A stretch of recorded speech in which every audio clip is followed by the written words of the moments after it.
अमरावती जिल्ह्यातील भातकुली तालुक्यातील उत्तमसरा ग्रामपंचायतीत कथित आर्थिक गैरव्यवहार आणि भ्रष्टाचाराच्या आरोपांमुळे वातावरण तापलं होतं.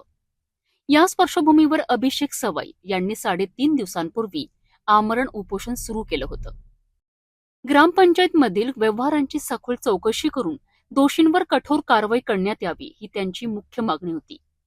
आंदोलन दिवसेंदिवस तीव्र होत असताना ग्रामस्थांनीही मोठ्या संख्येने उपस्थित राहून आंदोलनाला पाठिंबा दर्शविला. त्यामुळे प्रशासनावर दबाव वाढत गेला. शेवटी पंचायत विभागाने या प्रकरणाची दखल घेत 15 दिवसांच्या आत चौकशी पूर्ण करून दोषींवर कारवाई करण्याचे लेखी आश्वासन दिले. या आश्वासनानंतर अभिषेक सवाई यांनी आपले उपोषण तात्पुरतं स्थगित केलंय.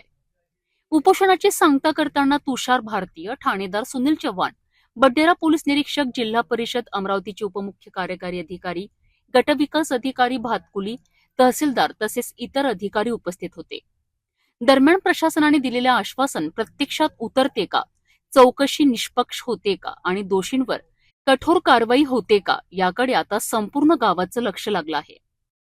प्रशासनाच्या लेखी आश्वासनानंतर आंदोलनाला तात्पुरता विराम मिळाला असला तरी आता खरी परीक्षा प्रशासनाचीच आहे. चौकशी कितपत निष्पक्ष होते आणि दोषींवर काय कारवाई होते हे पाहणं महत्त्वाचं ठरणार आहे.